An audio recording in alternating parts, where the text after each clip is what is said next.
This is Kevin Conroy, the voice of Batman. This is George Newbern, the voice of Superman. And you're listening to the DCAU Review, hosted by Cal and Liam. Streaming at DCAUreview.com and on your favorite podcast app. Ladies and gentlemen,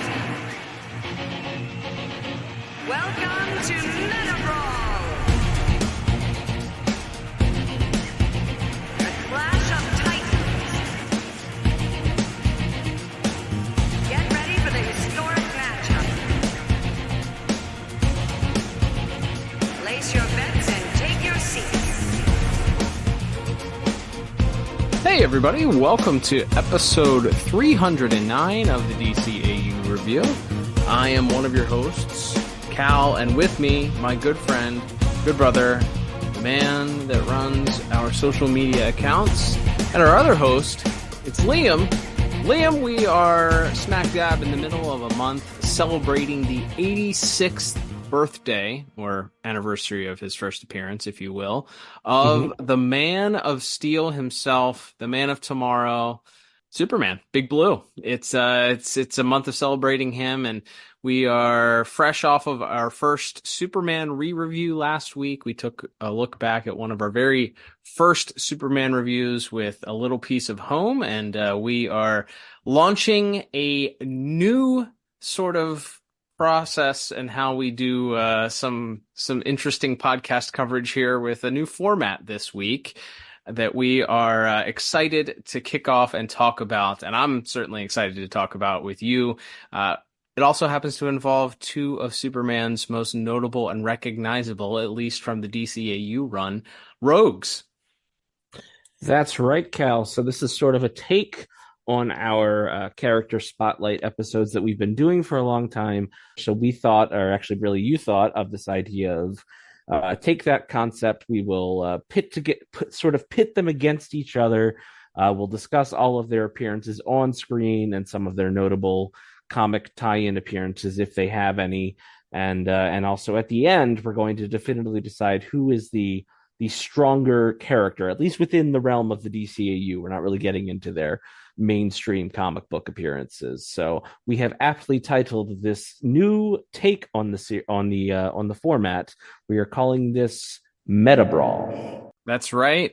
Tip of the cap to Liam, who, of course, longtime DCAU fans will recognize that name from the Fight Club, the Metahuman Fight Club from the Justice League Unlimited and run. So very recognizable name there. We'll be trying this format out this week as we'll declare a pseudo victor at the end in our battle today, which is going to take place between a couple of villains that ironically appeared on the same episode together and ended up appearing far after Superman the Animated Series, several appearances in Justice League and Justice League Unlimited. That being the Parasite versus Livewire is our first matchup here in Meta-Brawl 1 for the DCAU review. Excited to get into that today. Liam, before we get into our first matchup here on our Meta-Brawl format, we will, of course, remind the good folks at home that the episode today is brought to you by the Pod Tower. Head over to youtube.com/thepodtower today and subscribe. And not only will you get each and every episode of our podcast in one convenient area, you get two additional podcasts at the same free $99 price tag. That's right. You get our podcast, its entire library. You get the Jump on the Bat-Wagon podcast, which is an ongoing podcast covering the DCAU. They've made it through the initial run of Batman the Animated Series. They're dueling back and forth with Superman the Animated Series and the new Batman Adventures now as they review the shows during their air date.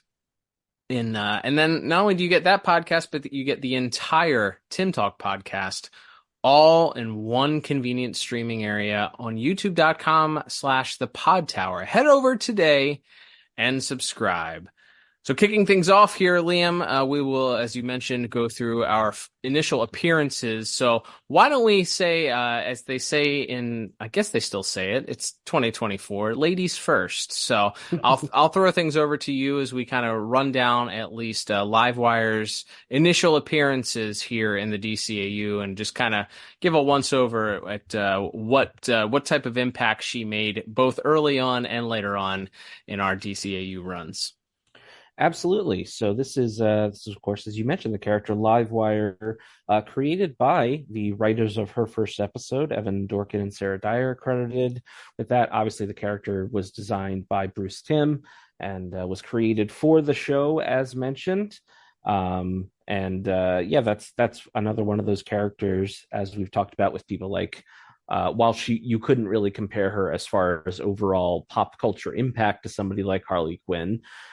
Still a character that started within the confines of the DCAU as an original creation and then sort of expanded out eventually into the mainline DC comic books, as well as various other animated projects like Young Justice and most recently My Adventures with Superman. She even crossed over into live action with that appearance on Supergirl. So a character that certainly had staying power, despite being created for this Superman the Animated Series.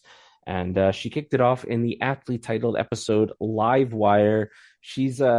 This is one of those things where this type of celebrity doesn't really exist anymore unless you're grandfathered in, like a Howard Stern. But they're in the mid 90s when the show was being created, the radio shock jock, the professional sort of person that got on the radio and just loudly said their opinions with the intent of being a pun very much intended, a lightning rod for controversy to kind of create a lot of tension, and you get people calling in to agree with you and people calling in to argue with you, and it kind of became a whole circus. It's very much, again, the king of that style was very much Howard Stern in the 90s, and which is it feels like, based on how Howard Stern chooses to sort of present himself in this day and age, it feels like you're looking into, I don't know, an alternate universe or something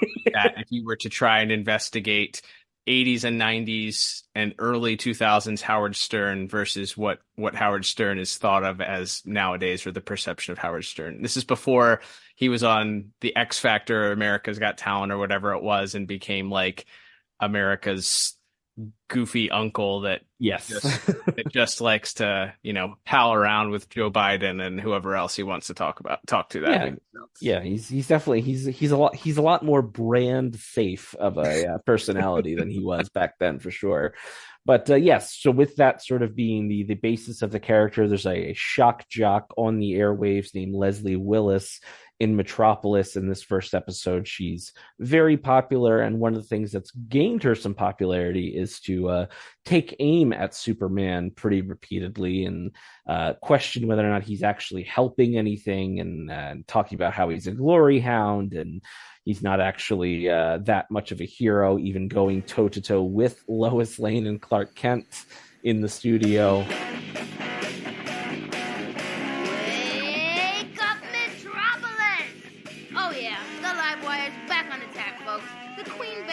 Media, your mistress of the airwaves, the one, the only Leslie Willis, shouting out to you on WLXL 95.5 Alive. Okay, now people, listen up. I know you've heard this before, but you're gonna hear it again. Ladies and gentlemen, I am sick and tired of this Superman guy. You hear me, Metropolis? Sick of Superman. I wake up this morning, and I'm in a fairly good mood, but then I turn on the TV, and there he is, on every lousy channel. Ugh! I almost puked on my cornflakes. And then, big surprise, there he is again on the front page of the Daily Planet. Hello? Am I the only one who's physically ill from this town's pathetic devotion to that phony flying Boy Scout? Amen to that, sister. I hear you. No one's that nice for free, people. The man of steel is pulling the steel wool over your eyes. So don't buy into that act of his. Just say no to Superman. And she's going to have this big live show and rally in the park. And wouldn't you have it, our Nuns and Dynamite moment for her is that she happens to be trying to throw this outdoor festival in the middle of a lightning storm. Refuses to postpone the show, gets struck despite Superman trying to intervene. And wouldn't you know it, instead of just, developing a stutter or having all her hair burned off, she turns blue and quickly figures out that she has these massive electrical powers. And she doesn't just shoot lightning bolts. She can turn herself into energy. She can make herself part of it. She can project herself into television screens and video monitors and stuff. She can travel through radio waves. She's kind of a crazy power, one of those characters where if you really thought about what she can actually do, it's kind of amazing that Superman even can ever get a hold of her to catch her, because she's so seemingly overpowered. And after giving him quite a bit of trouble, he is able to defeat her with electricity's one and true weakness. Although this has changed a little bit now. You can drop your phone right in the pool now and pull it out if you have a newer one. But back in the day, at least, you get anything electrical wet, you get anything, douse it in water, and that'll take care of things. So Superman's able to defeat her at a power plant by dunking her in the dam nearby, in the ravine nearby. So it's a pretty iconic first appearance, I think, and we'll talk more about some of the other things like her voice actor and her music a little bit later. But this is a really strong first episode, I think, for establishing a completely new character, giving you all the information you need about their personality. And then she, like a lot of the characters I feel like we saw that start out as a normal person and then get turned into a supervillain in the DCAU, they kind of have this pre-existing axe to grind that then carries over once they have their crazy superpowers. So it has a little bit of an emotional rivalry to it beyond her just being, a bad guy who knocks over banks or whatever. Yeah, it certainly is taking her initial motivations of just being anti-establishment or trying to create ratings and going against the grain and all of that persona of being a quote unquote shock jock in the 90s was, and then turning it up to 11 with, now having the added power that she blames Superman for her powers, but also takes advantage of it. And clearly maybe the getting of the powers may have fried her brain in the process. So yeah, it's certainly it follows a pattern here, as we may see later on, that what happens when somebody that's already on a bad path gets these extra metahuman powers. But yeah, it's a memorable episode for a lot of I think the music, most importantly, we'll talk about that maybe a little bit, but is memorable. But and our voice actress makes it memorable. But yeah, it's I think this is the episode where they end up fighting at the dam at the end, right? So it's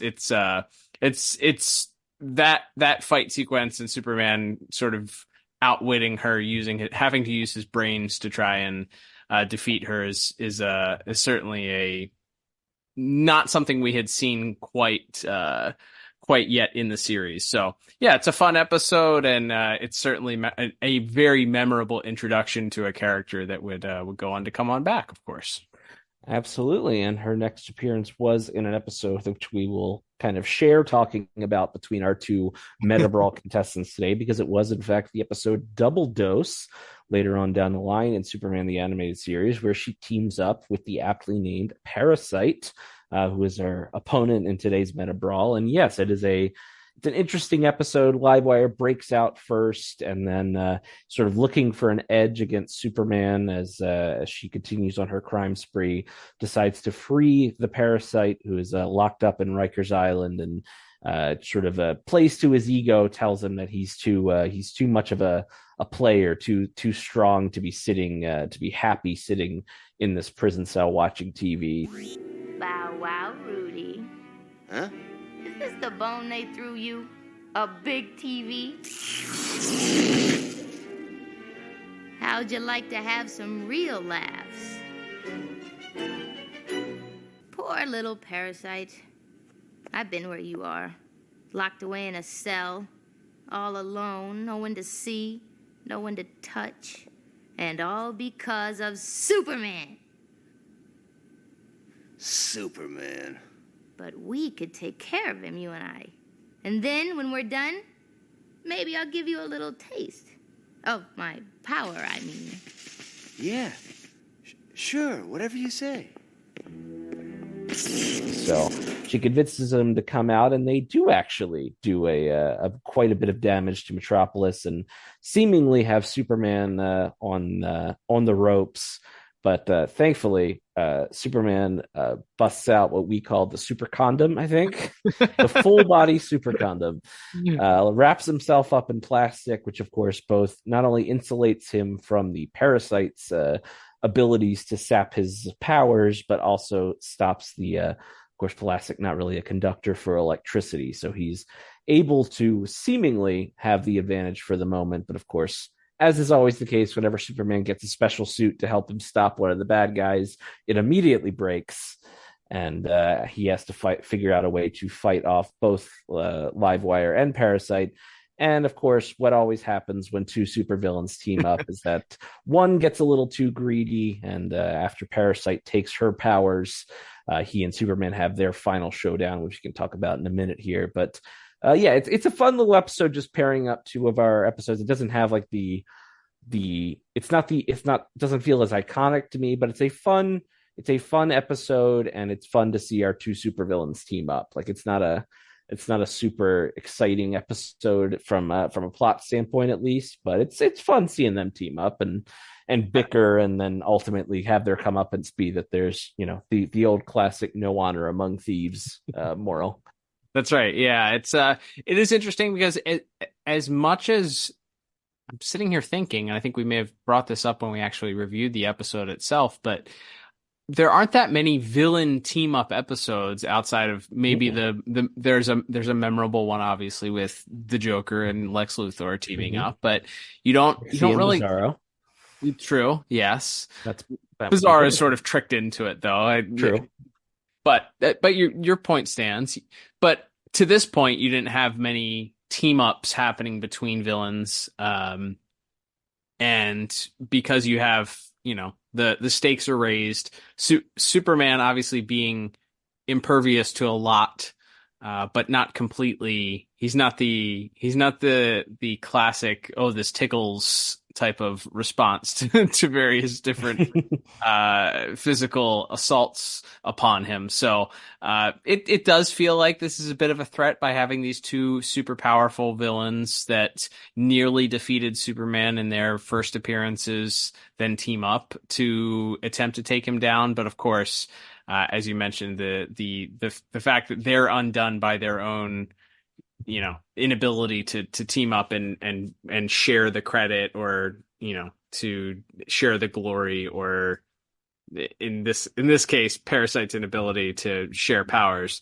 It's an interesting take on it, and clearly Superman being well aware that he could probably work those two against each other certainly factors into the Superman thinking outside the box. Obviously, he has to think outside the box and use his brain a little bit to defeat the two of them. Absolutely. And her next on-screen appearance is actually, I think, one of the only major appearances that we haven't previously done a full review of, that being an episode that is technically a New Batman Adventures episode, though it debuted as part of the new Batman Superman Adventures block on Kids WB. But it was, of course, the episode very memorable. Girls' Night Out, Batman, Superman, both unavailable. So Livewire hightails it over to Gotham to team up with Harley Quinn and Poison Ivy, and Batgirl and Supergirl team up to take them down. It's a blast of an episode. It's been a couple of years since I've seen it, just because I try not to watch things we haven't covered. Just right. As that's just the way I prefer to do the show. And I won't say I've always lived up to that, but it's something I try not to overwatch things we haven't talked about yet, because we like to come to things with fresh eyes, or at least try to. So but yeah, when you think of like the short list of your most memorable episodes, probably of that whole new Batman Adventures run, that one's right near the top for me. Yeah, and I think, not to say that that Livewire is a bit of an afterthought, but the main focus obviously is the team up between our heroes. It's our world's finest team up between Batgirl and Supergirl. It just happens to be these three ladies, Poison Ivy, Harley Quinn, and Livewire are the villainess trio. It is, of course, extremely fun to hear Livewire interact with Harley because they both have such unique, dynamic personalities that come out through the voice actresses portraying them, and then of course playing off of the straight man, the Mo Howard of the group, being Poison Ivy is pretty great.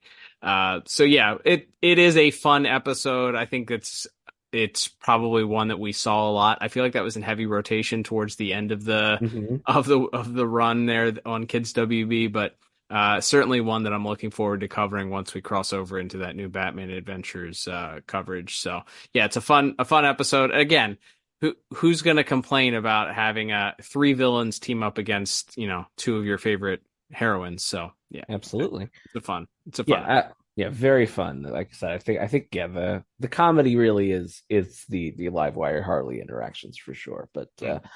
As far as on-screen appearances, we don't have much left over to talk about. She does briefly appear in a speaking role. Her last speaking role, although with a different voice actor, as we'll talk about in a moment, is in the Justice League episode Hereafter Part 1. She's part of the although I don't think they ever used this name on screen, what was called in the comics the Superman Revenge Squad, teaming up with Calabac, Metallo, and Toyman and the Weather Wizard to try to kill Superman and the rest of the Justice League.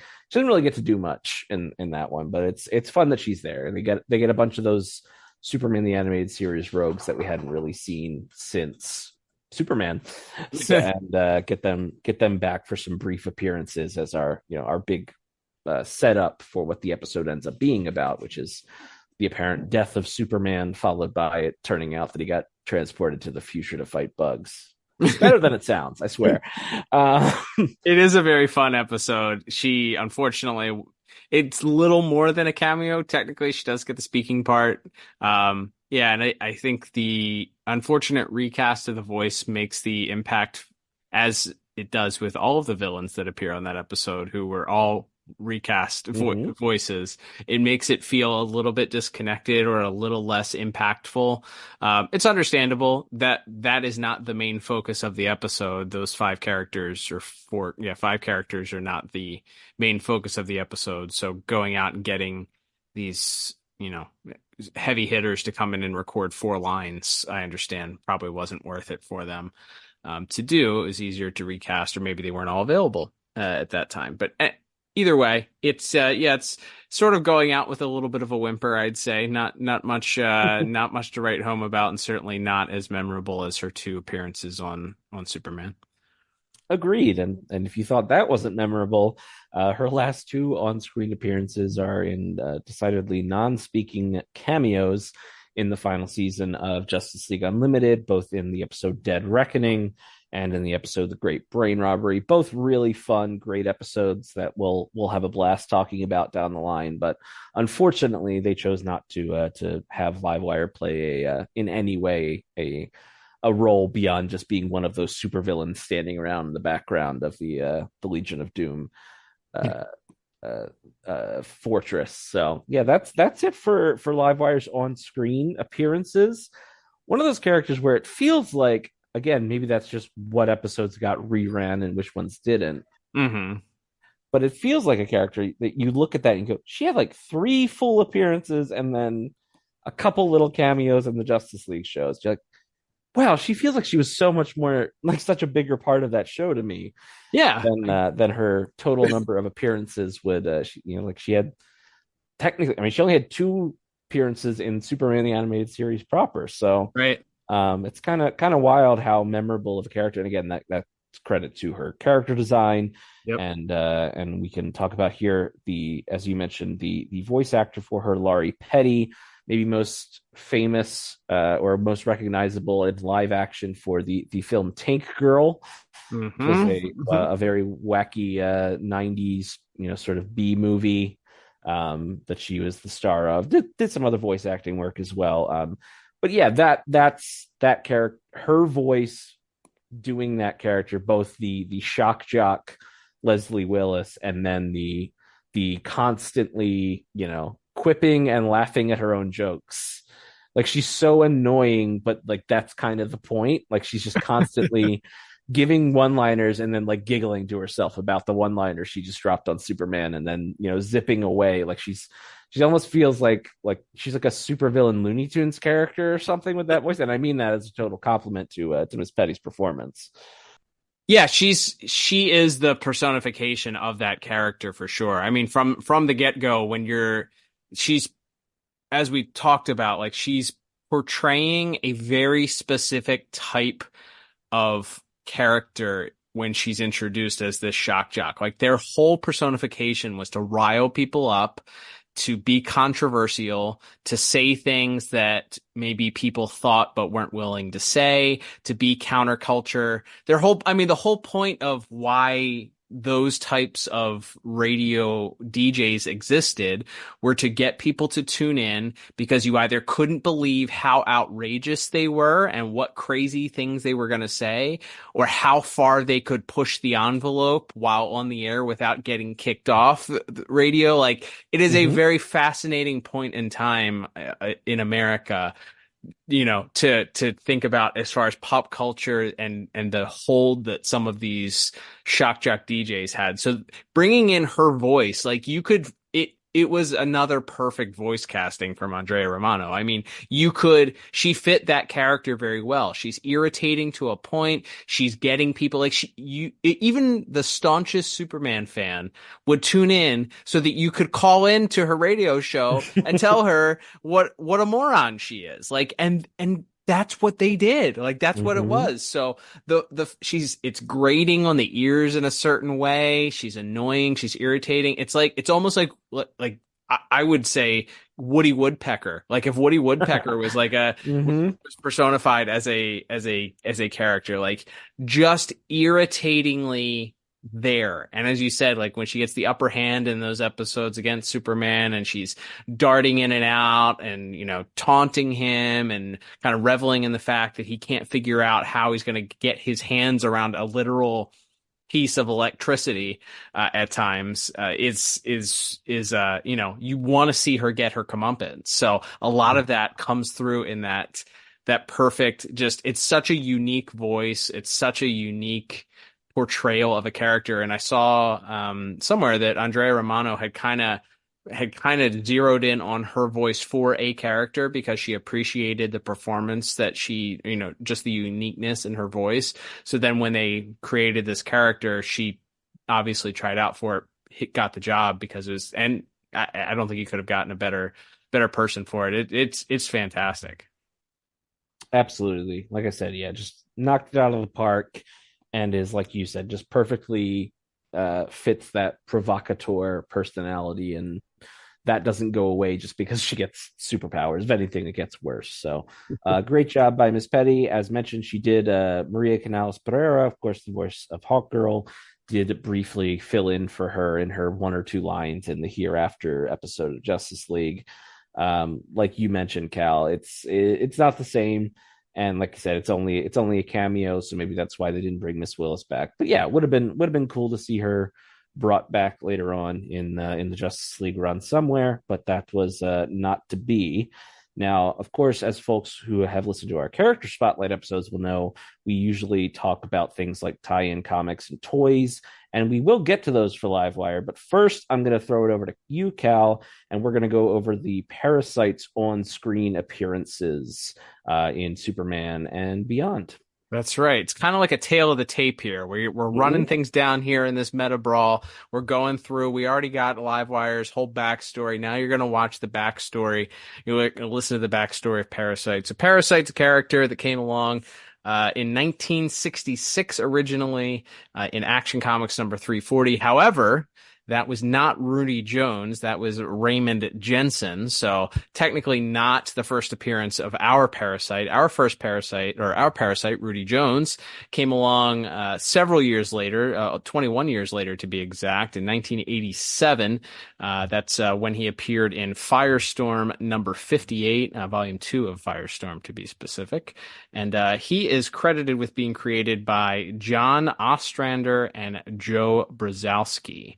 So they're the creators of this particular version of Parasite. And as you mentioned, Liam, his first appearance actually came along, of course, in Superman the Animated Series in the episode Feeding Time, which is an interesting episode because we were introduced to Rudy right away. Rudy is a janitor that works at Star Labs, and wouldn't you know it, his tale as old as time. He's run into some bookie problems. He's behind on some of his bets, and to make up for some gambling debts that he's fallen behind on, he's making a deal with one of his buddies to help him steal some experimental chemicals. Hey, Rudy, today or what? You screw this up, you can forget about me paying off that bookie of yours. I know, Mr. LeBeau.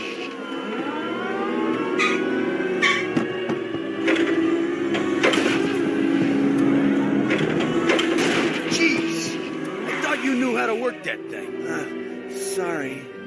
You there, hold it! Oh, it's you, Rudy. Hey, what's up? You get cleared for machinery? Yeah, I'm a forklift operator now.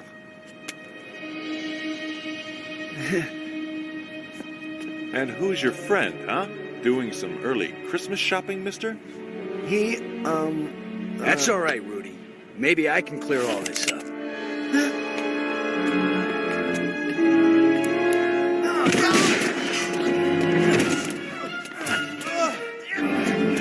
You're gonna get us put away for good!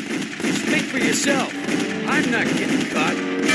Rudy, I don't think he's forklift certified. I will say that. I think we can learn from this. He would not be able to put that on his resume, because during the robbery, he kind of knocks some things over. He's a little clumsy. They throw the barrels into the back of the truck. They set off an alarm. Superman shows up to stop him. So this forces Rudy to have to jump in the back of this pickup truck, barrels and all, as the driver speeds away. Superman in hot pursuit. Unfortunately, the barrels aren't very secure. They're bouncing around as Rudy is, and as the rather reckless driving from our getaway driver goes back and forth, the canisters begin to spill. They eventually turn over completely, and Rudy is completely covered in the chemicals. And one of what is probably the most horrific scenes in Superman the Animated Series, the reveal of the parasite's birth here. Mess me up for the last time, you stupid little parasite. Hey! Slow down!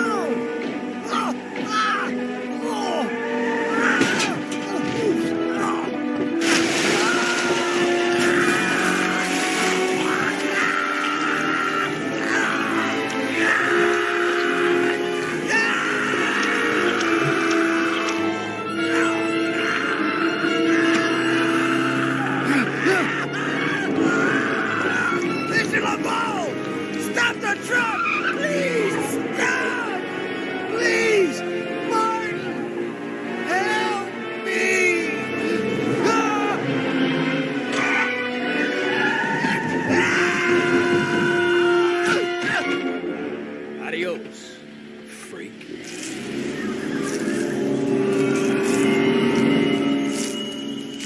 As the chemicals are just completely cover him, and you see his hand on the back of the window dripping down on the back of the pickup truck window with the chemical stain kind of leading behind. It's a very horror movie. It's very, very creepy. And then the driver slams on the brakes. Rudy ends up falling out of the back of the car. And then somebody else comes upon him as he's coming out of the woods holding a rat. It's terrifying, straight out of a horror movie.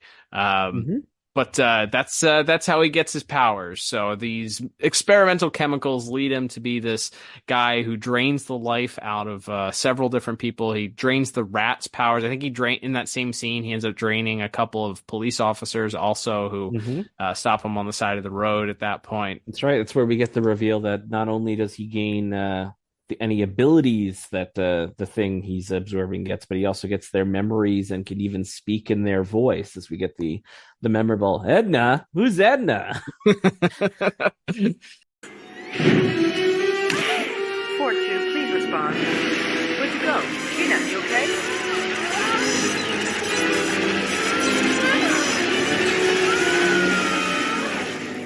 All units, request assistance on Old Ocean Road.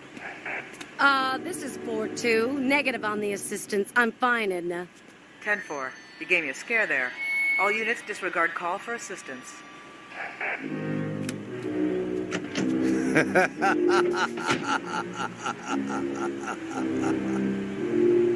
Edna? Where the heck did I get Edna?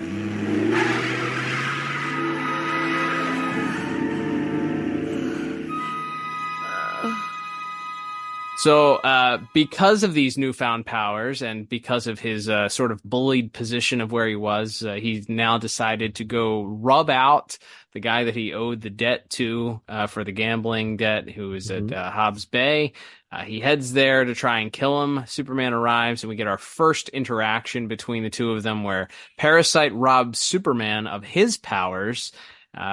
We then, we not all of them though. He only takes a little bit. He begins taking Superman's powers at that point, and is able to steal enough where he's able to continue to commit some series of crimes.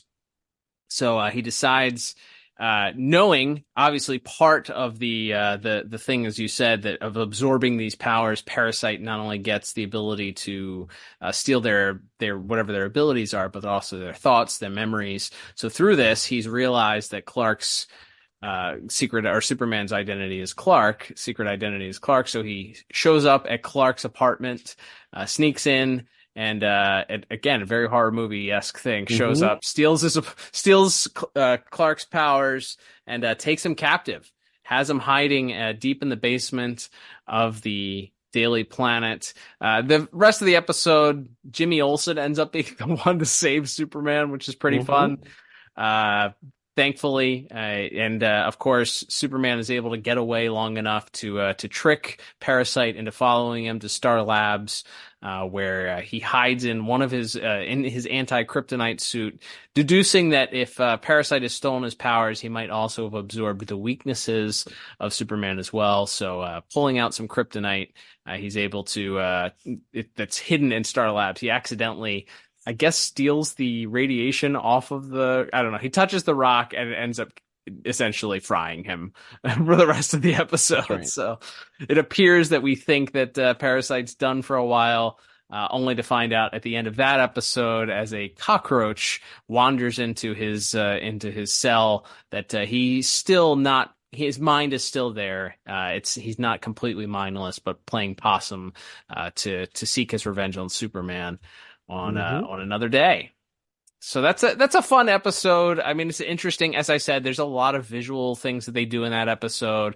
There's a lot of, it's an interesting introduction for the character.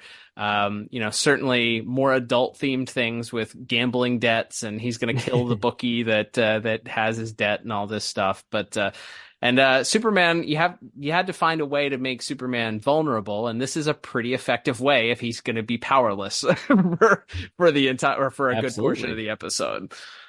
Yeah, and it creates a problem that he can't solve, with his fists or with any of his powers, because he doesn't have them. So, yes, from the bit of him, I think he like knocks on the pipe to like Morse code SOS to Jimmy, who then frees him, and then he, like you said, he hides out in the anti-kryptonite suit to try to get some cover from Rudy. So yeah, it's a fun episode. There's definitely thinking back to it now, and you mentioned it a couple times, it has a real, there's a real like almost Jason Voorhees quality to Parasite in this first episode. Like he's just this unrelenting force that keeps coming at you, and a lot of the episode is, or that final act is Superman kind of hiding and trying to get away from him.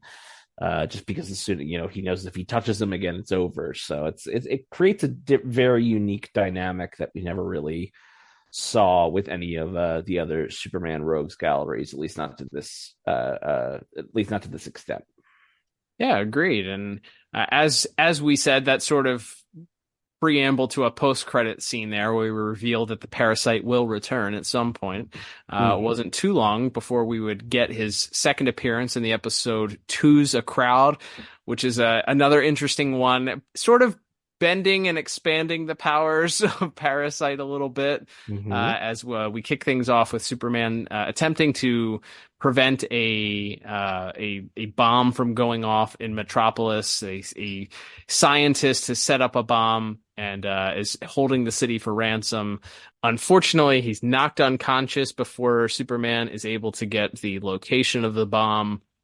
So with no other options to turn to, I guess, at this point, based on the fact that they think that the bomb is set to go off prior to this guy maybe ever coming out of his coma, they turn to the one man who might be able to absorb his thoughts, that of course being Parasite. He can maybe absorb his thoughts and tell them where the bomb is. If I might make a suggestion, there's someone who might be able to tell us exactly where that bomb is.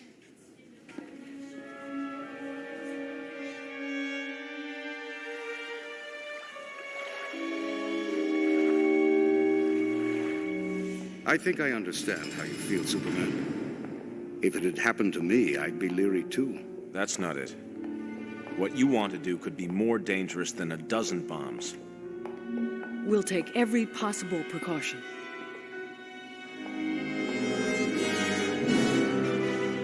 But right now, he's our only hope.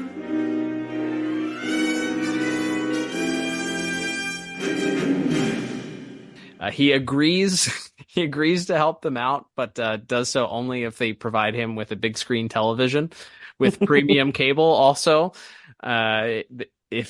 Superman reluctantly agrees that that's something that could possibly be done. So they bring him in with the idea that he's going to help them out, but wouldn't you know it? As he absorbs the scientist's mind, we get a look inside the mind of Parasite. As suddenly, not only did he absorb his thoughts and his memories and all this, but he sort of absorbed his persona and consciousness as well.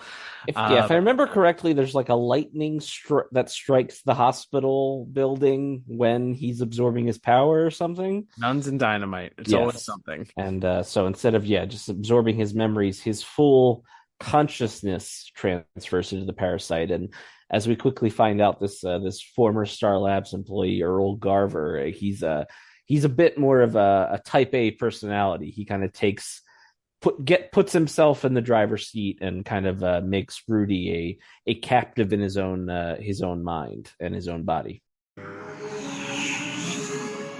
You're just wasting your time with that. I mean, our time. Perhaps if we work together, Rudy. You know, double the will, double the strength. A partnership. Wouldn't work, Professor. In a couple hours, you'll be gone like a bad headache. That's the way it is with the Parasite. I can't keep what I take. Don't be so short-sighted. Suppose I could find a way for the Parasite to retain the power it takes forever. Yeah, what if pigs could fly? I'm serious. I can help you, but you have to help me too. Come on. This could be your last chance for freedom and power. But maybe you'd prefer your cable television. So, as you mentioned, Garver's mind takes the front seat here and sends both Detective Sawyer and Superman out on a wild goose chase looking for the bomb. In the meantime, he escapes, is able to get away. Inside Rudy's mind, or in Parasite's mind, there's still this sort of back and forth, and Garver is hell-bent at this point on making the switch permanent, trying to fully push out Rudy's consciousness. So after this wild goose chase and escape, we set up for our final battle of the Garver-led Parasite mind. versus Superman at a pit so deep he can't see the bottom of it, which is supposedly where the bomb is located. Superman is able to locate the bomb, but wouldn't you know, to steal the words from Admiral Akbar, it's a trap, because very close by is none other than the Parasite himself. They're down in the tunnels, the subway tunnels, if I remember correctly, and that's why the pit is so deep. It's under construction. So Superman is slightly overtaken by Garver, but appeals to Rudy's consciousness in a Hail Mary type pass at the end. Rudy fights back and sort of causes his brain to kind of go crazy. Superman's able to defeat the Parasite at that point, and this is that's sort of where our episode ends. We do get a post credit again of the Parasite enjoying his time in prison as Garver wakes up in his own consciousness, looking across to see Parasite enjoying his flat screen TV and premium cable channels, laughing to himself. It's an interesting episode for sure. I think the psychological aspect of having two people's consciousness in a single body, very sci-fi, very like, Twilight Zone type of story here. I think I liked the first episode a little bit better, but I also love that at the end of the day, this makes Rudy a little bit less of he was a guy, right? Before he got he was a janitor before he got the powers. And at the end of the day, he's kind of resigned to the fact that even though he has these powers, he's not out there trying to escape prison. He just wants to enjoy the rest of his time in prison in comfort. That's all. He doesn't. Yeah, he's not a world conqueror supervillain. He's he may not like Superman or the cops, but he doesn't want to blow up the whole city like his fellow passenger in this episode seems to want to. So there is that line of like, well, yeah, I'm a criminal, but I'm not a psychopath. Right. Exactly. Our next appearance, there's a brief cameo in the episode Action Figures from Parasite, but nothing worth writing about. Our next full episode is the aforementioned Double Dose episode that appeared where Livewire appeared. And as you mentioned, that's an interesting episode because the whole tension is building up the entire episode of Parasite attempting to take Livewire's powers. There's a couple of times during the episode where it appears he kind of reaches out. She catches him. She tells him not to touch her.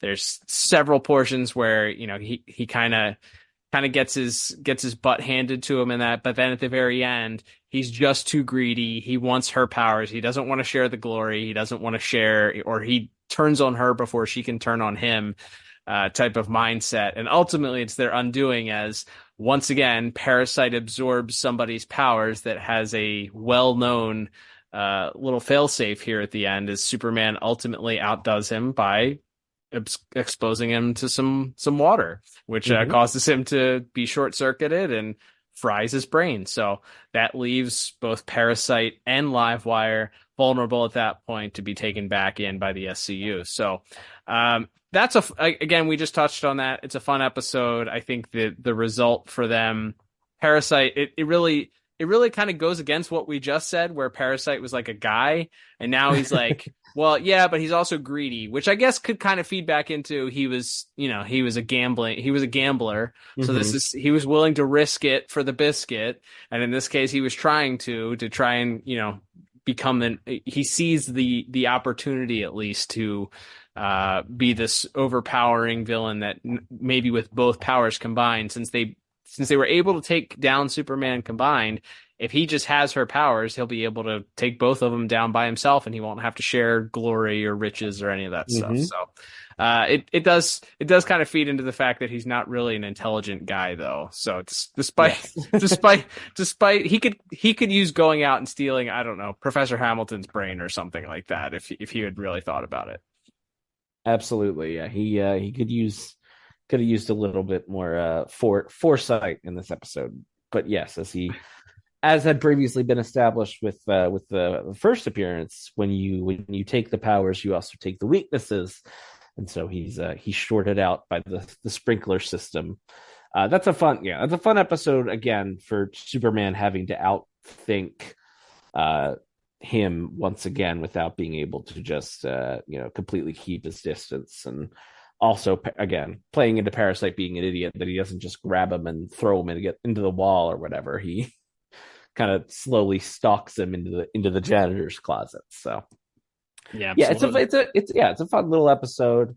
He never really, this episode kind of cements him as just he's never really rising above just greedy bank robber type of supervillain. That's right.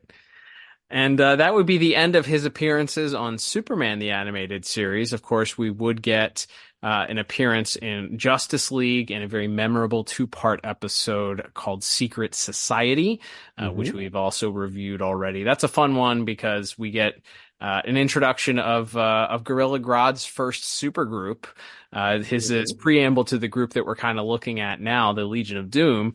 The Secret Society came first, and we have Parasite, an important member of this group. He's out strictly to get Superman's powers, and obviously all of these villains that are a part of this group have a bit of an axe to grind or have some sort of motivation to try and seek revenge against the Justice League. So it's an interesting episode, as we know. I think he plays a big part towards the end of part 1, and then obviously there's the big fight on the football field at the end between the two groups.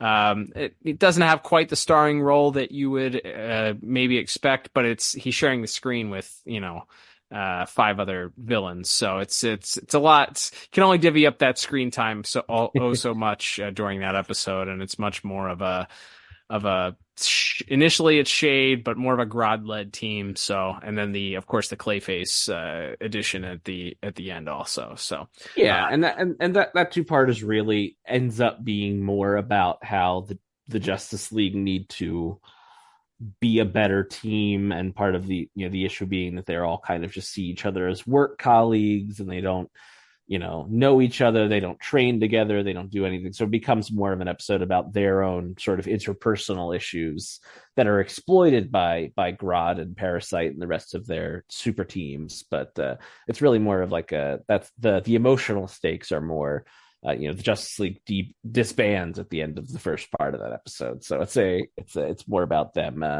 having to overcome some personal demons than it is really anybody that they're fighting other than Grodd, really.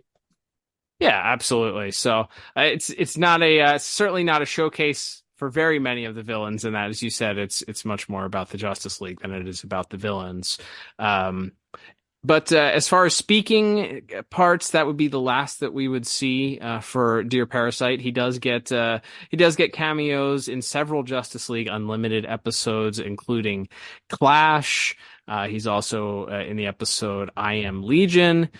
He's in both of which we've reviewed already. Then he's To Another Shore, which we have not covered yet. The Great Brain Robbery, as you mentioned, another great episode that we've not covered, but excited to come up on. And then he's also briefly in the episode Alive.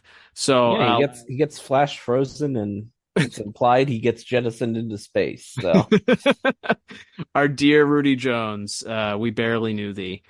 So he doesn't quite get a bow on his story, but he at least makes several appeares in that final scene. The bit at the start of that Clash episode is a lot of fun, where he's fighting Batman and Metamorpho. He doesn't speak, but he's fighting Batman and Metamorpho and Elongated Man. And then Superman's kind of trying to get there, but is in the middle of another crisis. And then that's when we get the big grand debut of Captain Marvel, aka Shazam, showing up to save the day. So it's brief, but he does get the Parasite using Elongated Man and Metamorpho powers is cool. That's one of those ones that I definitely wanted to reenact with the figures once I had seen that episode. Yeah, it is a neat little one of those great opening stings that they did in those Justice League Unlimited episodes that we are finding to be so common. Those little action beats that they do at the beginning there that really give you kind of kick things off right away. All right, Liam, you mentioned voice actors. So for Parasite, we also had two voice actors. So for Superman the Animated Series and its run, we had Mr. Brian James, who was responsible for the Parasite voice, probably best known being in the original Blade Runner movie by the character Leon Kowalski in that. He also did a couple of other like minor DCAU voices. He did some stuff in Robin's Reckoning and Joker's Wild. But Rudy Jones' Parasite was certainly his biggest claim to fame in the DCAU. He unfortunately passed away in 1999, which ultimately led to the recasting. But I kind of dig his voice. It's kind of, when you think about the character itself, it doesn't, like, you almost would think there would be some sort of voice modulator or something to make it seem more intimidating than it was. Yeah. But as we just discussed, Parasite ends up kind of being just a guy. Like, he is. Yeah. So in that way, I think it does kind of fit the character. Like, he was a janitor. He's your normal blue collar guy that just happens to get these powers. And then when he gets them, he's like, "Oh, now I get to be like." It's almost like Norm Macdonald-y. I think that's the exact comparison we made when we originally reviewed Feeding Time with Norm Macdonald. Like, yeah, he's got a real like that. It's in that like the way his voice kind of cracks and things, and some of the inflection that he puts on specific words when he's talking. It's very Norm. It's just like this real just kind of a weird, quirky, regular guy, which was kind of, Norm's whole persona was just this, real weird, aloof guy. And it's kind of what you get out of the Parasite too. Like he gets a little more sinister at times when he's sort of menacing Superman and is trying to, take the powers back in some of those episodes or whatever. But yeah, it's kind of it isn't the over the top, like you said, they didn't put any effects on the voice or try to make him too typically menacing, as opposed to just kind of, like you said, making him more of a working stiff villain. That's right. And then recast, as we mentioned, for Justice League. He would have some speaking parts in the episode, as we just talked about. So recast with voice actor Brian George, who is probably best known, perhaps if you're a Seinfeld fan, he played Babu Bhatt in Seinfeld, which is a pretty memorable character arc in a side character on Seinfeld. He also played Dr. Julian Bashir in Star Trek Deep Space Nine. He also had a spot in the Inspector Gadget movie. Also, go figure. So lots of other minor parts there. I don't remember his performance seeming all that different. Like, you can kind of tell if you were to listen to these episodes or watch these episodes back to back that it's not the same actor, but he's still kind of just a guy. Like, it doesn't come across, right. Again, they didn't do anything to change the voice. It doesn't sound like, it's not wildly different to the point where you would notice it. And I think maybe that feeds into the fact that they kind of went with just hey, this is a guy's voice, so you just be the guy's voice. For sure. Yeah, I think he does a serviceable job. Like we said, he doesn't have a lot of dialogue. He's bouncing off of Shade and Grodd and some of the other characters in that episode. So, but yeah, he does a serviceable job. It definitely feels like they just, had him try to do his best to kind of imitate Mr. Jones's or Mr. James's performance. But yeah, he does a good, solid job. All right, Liam, we've reached the end of our first little bit here talking about our character appearances. As you mentioned, we'll go through here and chat briefly. I'll throw it back over to you to talk about Livewire's appearances in our DCAU tie-in comics, as well as some of our collectibles and things that Livewire has before we take things home here. Absolutely. So I'll rapid fire list them off. She appears in Superman Adventures numbers 5, 22, 23, 65, and 66. That first appearance in issue 5 is worth noting. One, great cover of that issue, I believe, by Rick Burchett. That comic book actually predates her first episode airing.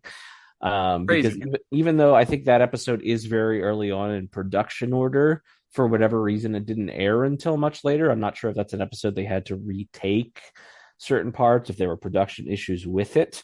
But yeah, her technical first ever appearance is in the pages of Superman Adventures #5, where she is on the cover. It's a fun little appearance, although obviously it references things that happen in the show that we haven't seen yet.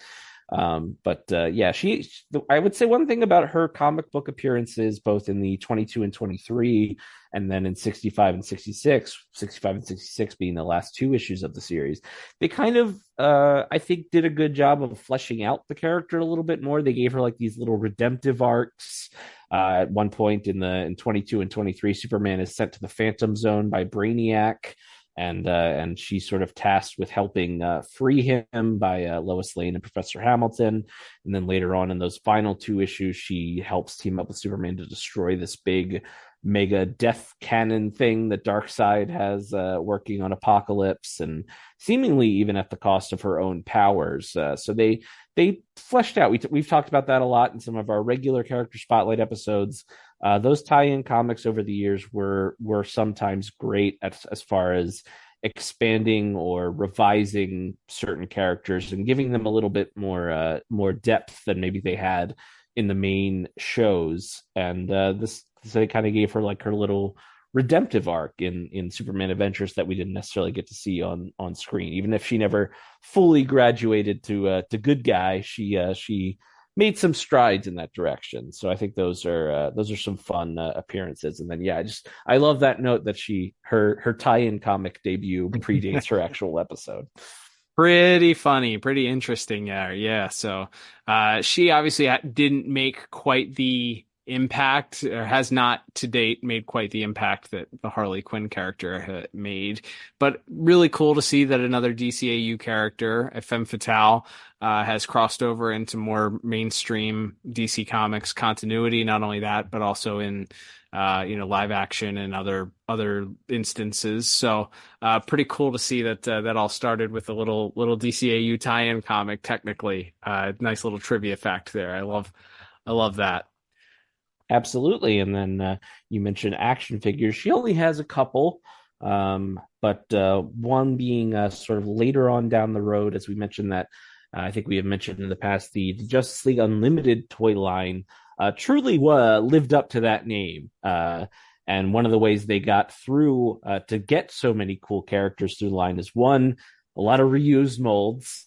So a lot of reused molds. A lot of the characters had the same build, but honestly, to get the depth of characters they got to over the life of that line, which far exceeded the run of the show even, it's kind of all worth it. And eventually she did get a 3-pack that included, of course, Superman, and also the Weather Wizard show. So another character that had appearances in Justice League and JLU, but first debuted in Superman the Animated Series. So a fun way to fill out those rogues gallery, that final season with all of those villain cameos, even if they didn't speak. That JLU line ran deep, and it's great that Livewire got to be represented, especially since Kenner never saw fit to make her a figure in the original Superman the Animated Series line.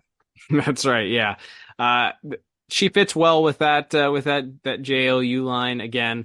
The Superman Kenner line was vastly underserved. There was, especially in the villain department, lots of weird Superman repaints and accessory things, and not a lot of villains, as was the case during those toy making days. So, yes, we certainly appreciated once she was finally in plastic form, and even if she sort of just resembled all the other female Bucks, that's okay, because it fit with the rest of the with the rest of the crew there. So it's a fine addition to your Justice League Unlimited collection.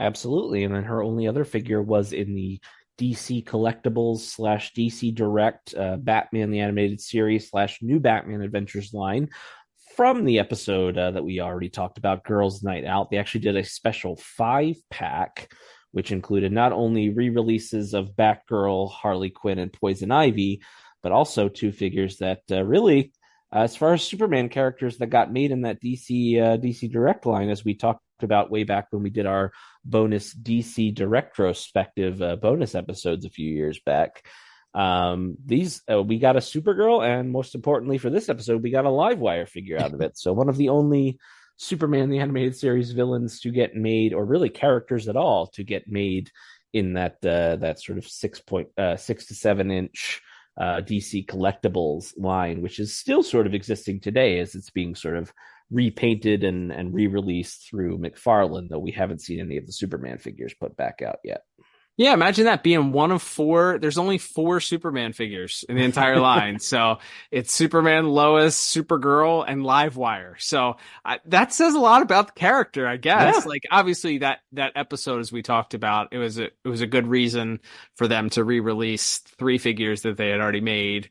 While getting 2 new figures out there. So there's a little bit of strategy behind the reason why. It's also a very memorable crossover episode. But I mean, Parasite didn't get a DC Direct figure to date, so that's worth noting that Livewire was enough to get was popular enough, and that episode in particular was memorable enough to get that figure made. So pretty darn cool. Absolutely. And speaking of tie-in comics and action figures, I'm going to throw it over to you as we look at what Parasite brought to the table in that department. All right, absolutely. So Parasite, and it's before we went on the air, this is why you picked Livewire to go on versus to talk about versus Parasite. So Parasite, a lot more appearances. So he appeared in Superman Adventures number 21, 24, 26, 27, 38, 41, 50, 60, and 61. And he appeared in Justice League Adventures number 6, Justice League Adventures number 10, and Justice League Unlimited number 27. So a lot more tie-in comic appearances. I'm not fleshing all of those out to tell you what are cameos and what are not. I will just go ahead and we can briefly mention. So his first appearance in the Superman Adventures number 24, another fine Rick Burkett cover, I believe, as we have on the cover there. A very stunning image of Parasite stealing Superman's powers with the little subtext there that says "suckered by the Parasite." He's giving him the Iron Claw. Yeah. Oh yeah. Full face coverage there by the hand. Pretty interesting. I'd be interested to know what image, maybe Mr. Burchett was looking at some of the old wrestling images or something like that, and that's what gave him inspiration for that image, because it is a very stunning, like, hand over the face type of move there. So that's an interesting one. And I had completely forgotten about the plot of this episode this comic, because not only does it bring back Parasite to Superman's world, but it also involves a minor, I would say, like, 5th tier character that I had completely forgotten about. And that's the character of Rain Song, who is in the episode with Dr. Fate. She's like the annoying person that's standing outside of Dr. Fate's cast, or outside of the Daily Planet, annoying Dan Turpin for the entire episode. Like, she's like a whimsical new agey, like, witch woman or something like that. And she's out there trying to bring the aura bring a better aura in and around the Daily Planet. So in her effort to rid the place of the demon Karkle. So this whole comic books takes place in Metropolis as Parasite steals a parachuter's or turns out to be a parachuter. He steals the powers of this parachuter, not powers, or he replaces the parachuter, surprises Superman, steals Superman's powers through a ruse, and then ends up trying to essentially kidnaps Rain Song, takes over this old nuclear plant, calling it his own Fortress of Solitude. And then he's doing this all to try and impress Rain Song, because it turns out that they went to school together as kids. The whole thing is undone by him taking Rain Song's memories. She tells him to steal her memories because she's trying to prove to him that she doesn't like him. And her memories reveal that she's thought that he's a loser since they were in 3rd grade together. And this just absolutely crushes Parasite to the point where as the building pulls down on all of them, he decides that he's going to be the hero and prove to her that he's not a loser. He saves her and Superman's life. It's a wacky, goofy, like, comic books are on another plane sometimes as far as the stories that they can tell. This is such a wacky, goofy story written by the great Mark Miller. What a great, funny, off the wall like story that I don't know that you could tell it. You could probably tell it in like a live action Arrowverse story or something like that, but I don't think you could tell this in a 22-minute cartoon. What a goofy, fun little story here for the Parasite to show up in. Yeah, it's funny you mentioned that this is a Mark Miller issue. He did write several issues of the Superman series. Obviously, the creator of things like Kick-Ass and many other, The Authority, many other, worked on some of those things, created a lot of original characters as well. I would have thought this would have been one of the tie-in issues that Hilary Bader wrote, because she wrote The Hand of Fate. Mm-hmm. And I thought, because that's like a classic, Paul Dini would, to this day, still does that, where he creates a character in one medium and then brings them into a story in another. But that was not the case. This was just, I guess, an example of Mark Miller being taken with that character in that particular episode. And it's a funny little bit of her annoying Dan Turpin. That might be the only good part of that episode, if I remember. but yeah, it's funny that they built the whole comic out of the idea that she and Rudy Jones were high school sweethearts. It's a very funny, weird little issue, but it's like we were just talking about with Livewire. It does give you a little more insight into to Rudy Jones as a person outside of his Parasite persona. That's right. And just briefly, as I mentioned, he did appear in a bunch of the other Justice League issues. He appears in Justice League Unlimited number 27, sort of a very starring role, going up against a couple of characters that we actually never saw in the actual animated series. Yeah, with a Black Lightning centered issue, if I'm not mistaken. Yeah, you're absolutely right. It's Black Lightning. So Black Lightning has to team up and try and overcome the Parasite as he goes on a bit of a rampage. Another great comic. It looks like issue Ty Templeton, friend of the show, I believe, is responsible for the pencils in that episode. Or in that issue. So certainly worth taking a look at for that one. So, all right. That does it as far as our comic stuff is concerned there. I got off easy not having to detail all of those other issues. If you're interested in running down those issues for either of our characters, check it out on the wonderful DC Universe app. It's a wonderful application, isn't it, Liam? It sure is. That's right. So now, speaking about both of our characters, actually, I will just do this honorary mention. Parasite had a appearance in the much maligned, infamous Nintendo 64 Superman 64 game. He also appeared in the Superman Shadow of Apocalypse PlayStation 2 game. I don't know if that came out maybe for GameCube also or not, but that game also kind of underrated. Maybe because I'm pretty sure it's considered the best Superman game of all time, which isn't low bar. I was going to say it's a very low bar. Speaking of terrible things, so it doesn't make you fly through circles, I think, is what the bar that it had to clear. But you and I have an appreciation for that because we played that game for hours at a time, and it was kind of fun because it does return all of your standard Superman the Animated Series voice cast. For a fun romp playing as Superman flying around in a 3D DCAU world. Yeah, and I think Metallo is like the big final boss of that game, but yeah, Livewire and Parasite show up for a boss fight. The Parasite one being pretty fun because you're actually in the city and you can throw cars at him and do all kinds of fun stuff. And of course, he's taken your powers, so you're kind of fighting a clone of yourself in that fight scene. And then the Livewire one being, I think it's very similar to the episode. Your whole thing is trying to like back her into a corner so you can turn on the sprinklers and short out her powers a few times or whatever. So yeah, they do some fun stuff with that. With, like I said, it's not a big, I think it's an Atari produced game. Long after they had stopped making consoles, they were still producing some video games. So a lot riding against that, a lot that would make you think, dying days of Atari vaguely tying into a game to an animated series that had been off the air for a couple of years by that point. Mm-hmm. A lot going against this, but it ended up being, I think, a really solid venture on the PS2 era systems. So, yeah, I have a real soft spot for that. So it's a fun, and again, it features both of our characters in today's Meta-Brawl. So definitely worth shouting out.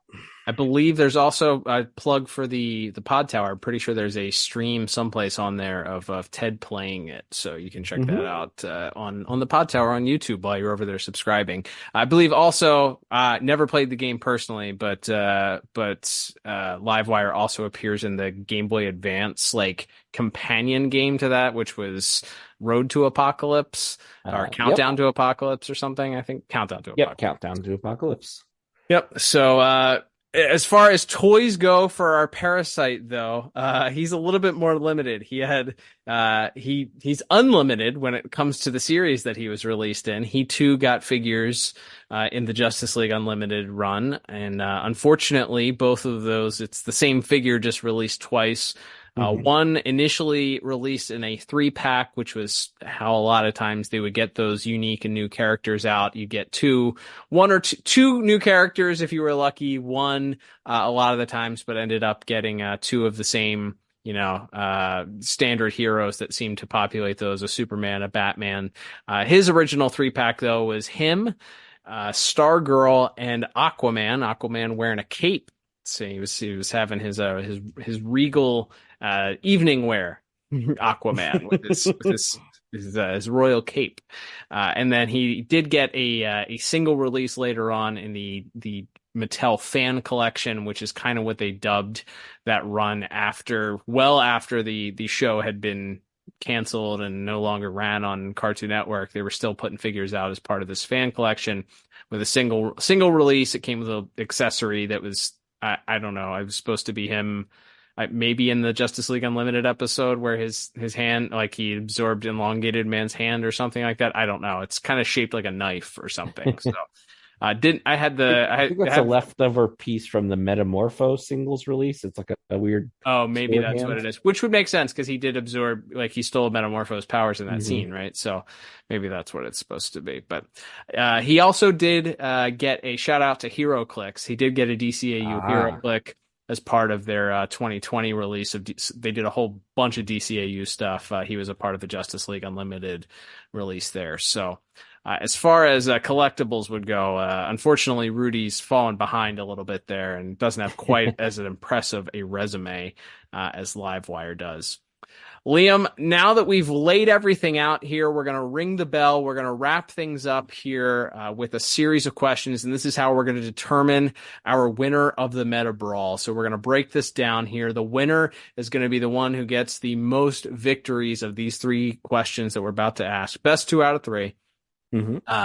So let's start it off here. Between these 2 characters, who do you feel made the biggest impact or had the better arc or maybe is the most memorable character of these 2? If you're pitting them up against each other, one's got to go, maybe as the meme says. One's got to go. Who's going to have the more memorable run here of the 2 of these characters? Yeah, it's tough because I think if you look at it, Parasite does have the edge as far as total appearances across. Certainly with those comic books. Yes, for sure. For sure. So I think you could definitely argue that. I feel like Livewire just stands out more though because she was created for the show, and so I think if we're talking about impact on the DCAU, she's again one of the only Superman. Really, technically, the only Superman villain who crossed over to the Batman show. If we're going by, what was produced under which banner officially. So I feel like I want to give it to Livewire, even though quantity certainly I feel like it's a runaway for Parasite, but I feel like quality maybe I would argue for Livewire. That's an interesting argument. I don't have a clear-cut winner with that one, so I'll defer to you because I think you're right. I think if you're looking at the DCAU as far as impact. The impact for Livewire, as outside of that continuity, she's been in comics, as you said, she's been in live action, she's made these additional appearances here. So I think, just because I don't think there's like a clear cut here, I think if you were to take one away, I think, it's hard because they appeared in the same episode together, so you can't really take one away. But I think that Livewire episode is memorable for the music. It's memorable for the voice actor. It's memorable for the storyline. And sure, I think I'd have to give it to Livewire by an inch, like not much more, because I do think that the horror aspect of that initial episode, maybe if you kept that kind of theme up, like bringing that back, throughout Parasite's run there, it would be a little bit more impactful. But it just kind of, like we said, he just kind of becomes a guy. Yeah. Yeah, that's a good way of saying it. I think, like I said, I think maybe by keeping Livewire more of a few and far between character, it just makes her appearances stand out more. But and as we already talked about, the idea of her being an original character created for the show, maybe that gives her the edge in this category, at least. But we have a couple more questions to ask. And the second one this is completely subjective, obviously, but it's just, which of these two characters do you like seeing more? Obviously, like we said, we watch these episodes for the show. I don't know how much either of us are going back in our free time and rewatching things we've already talked about. Mm-hmm. But if it's you're pulling up an episode of Superman the Animated Series, which character are you more excited to see when their first episode pops up? Maybe who's a more, or who do you get more excited when they come back later on in Justice League? Who kind of makes you a little happier to see when they show up? I got to give the edge to Parasite on this one, just because, and not just so that we can have an exciting tie-breaking third question. But in reality, some of it is a detriment to the way that the character of Livewire was written. Like, she's written as an intentionally irritating, aggravating person, right? We just talked about that. Like, she's meant to be like that mosquito that just won't die. Like, that's kind of what her whole persona is. So I like that Rudy is as Parasite is a little bit more, I don't know. I think that first episode, I like the way that he's portrayed. I like the fact that he kind of has a little bit of redemption in the second episode. Even though it's not really him that's driving the bus, so to speak, when this the evil professor or the evil scientist takes over his body. Mm-hmm. He's kind of dumb, and that's why he ends up getting foiled in the third episode. And then I don't know, I think when he shows up in that Justice League episode, it's like, okay, this makes sense. I like that they brought this character back and it kind of fits in this spot here. It's a little bit of detriment to Livewire that she unfortunately gets that little bit of a cameo in that, in the Hereafter episode, and that's kind of the last thing that we see of her. So I think for this one, personally, I'd give it Parasite. What about you? Yeah, I'll go along with that. Like, certainly it's fun when Livewire pops back up in the very brief times we see her, but yeah, I think it might be those subsequent not quite cameos, especially not in Secret Society, a little bit more than that, but yeah, I think I would give the edge to. And yeah, just because Parasite's kind of a weird, like we said, a weird, quirky, funny guy in those episodes. He's got a weird kind of quirky sense of humor to him, and a lot of that goes into the voice acting as well. But yeah, and like you said, Miss Petty's not doing anything wrong with that performance, but it's kind of like when you go to those really early, like first or second year Looney Tunes Daffy Duck shorts. And you're like, the character, like it's not like Mel Blanc's doing a bad job voicing him or the animation is bad, but that character is like so over the top annoying, and they hadn't quite figured out the dynamic of actually it's more fun when he's kind of the butt of the joke, right, type of thing. So he's just like a louder and more shrill, a character like a Woody the Woodpecker or somebody, and it's just like, wow, that's a lot to do. That could be a lot. Like, it's not to say that it's bad, but it's just such a different different energy when the Livewire episodes come up. So yeah, I'll go with Parasite on this. Like I said, this very subjective question of just which episodes are maybe more fun to watch or rewatch in this case. That's right. So round 1 went to Livewire, round 2 to Parasite. So here's the all deciding round 3 question here, Liam. Who has the better theme song and or voice actor / actress? So we didn't really talk about the music. I don't think either of these villains have a particular notable, memorable theme. Yeah. My thought, Parasites, I remember, is pretty string heavy, whereas Livewire is a very distinct electric guitar sound. It's like the first, from my recollection, the first time that an electric guitar was brought into the DCAU to really define the sound.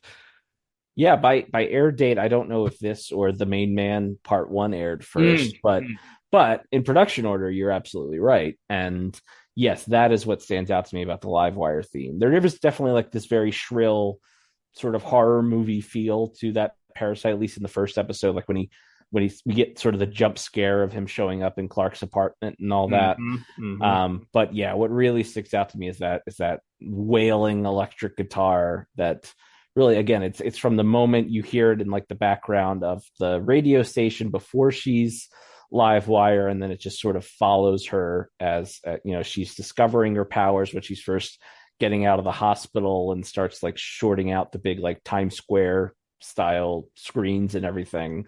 That electric guitar that just keeps coming in. So like theme song, this one almost becomes a push because we just got over talking about how by design, Lori Petty's performance as Livewire is very, can be grating and a little bit annoying, and you just want, Superman to super speed over there and put some duct tape over her mouth just because she's such a a quip machine and laughing at her own jokes and everything. And as we said, the Norm Macdonald-ish performance of Mr. James is kind of funny and quirky to listen to. But man, I think it might be that electric guitar that gives it the slight edge. What do you think? Yeah, I think in this case, Miss Petty's performance works in her favor because it's such a unique. I mean, it's like Gilbert Gottfried as Mixon Spitlick. Like she's intended to be this irritating, grating, nails on the chalkboard sound from the get-go, and that's what this character's persona ends up being, from her DJ to her super villainous performance.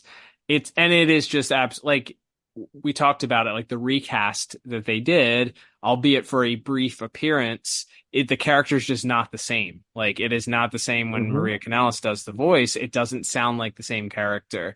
We talked about it with Parasite when they recast him.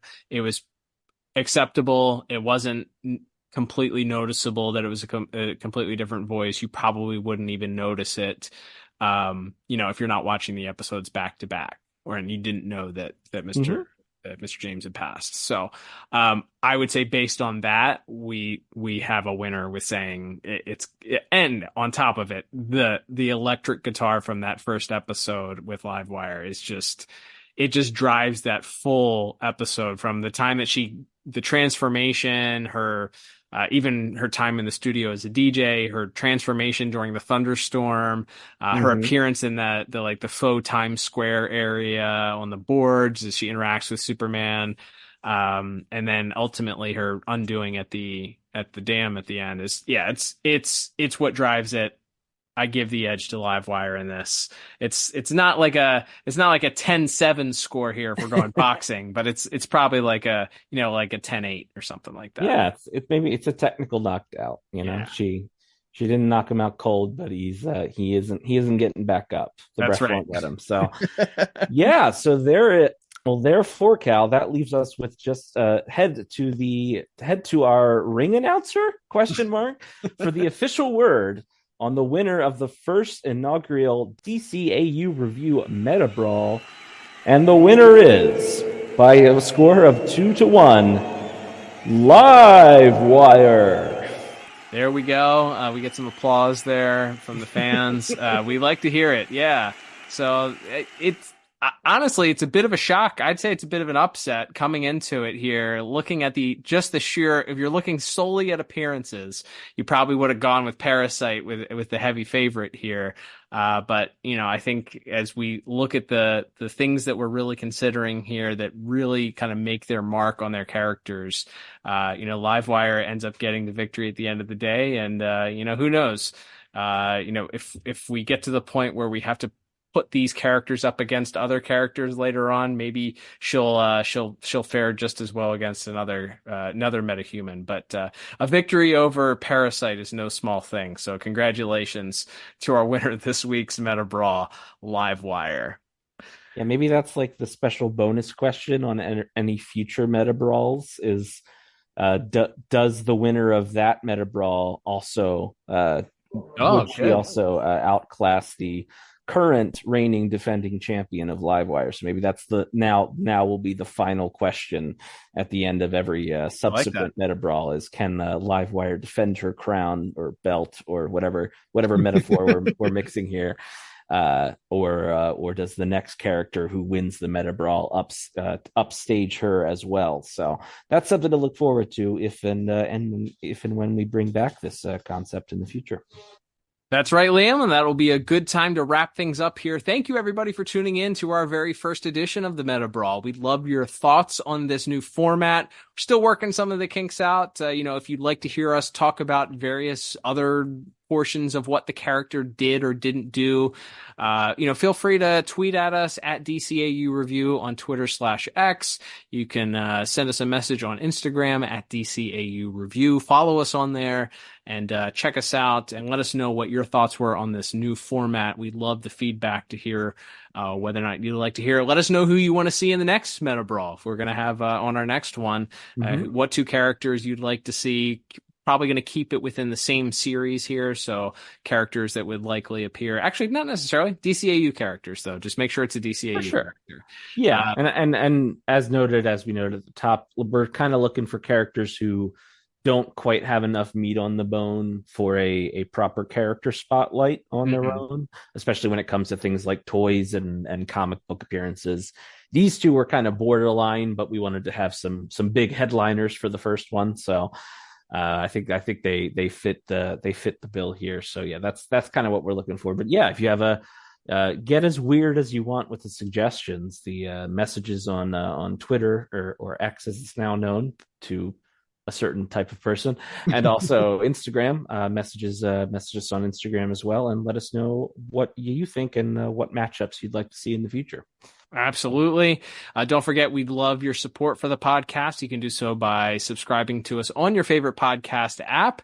If it allows you to leave a review, you can leave a 5-star review for us on Spotify and Apple Podcasts. Those are the heavy hitters, so to speak. So we'd appreciate a 5-star review. And then on Apple Podcast, if you can leave a little review for us, a little blurb, and if we read it on the air and you live in the U.S., we'll send you a little thank you gift. Just for doing so. Don't forget, you can also support the podcast by checking out the show notes. There's a link there to our store to pick yourself up a piece of podcast merchandise. You can also become a monthly supporter for the podcast, which we have several people doing on a monthly basis. We thank our supporters for giving their hard-earned dollars to us to continue this podcast.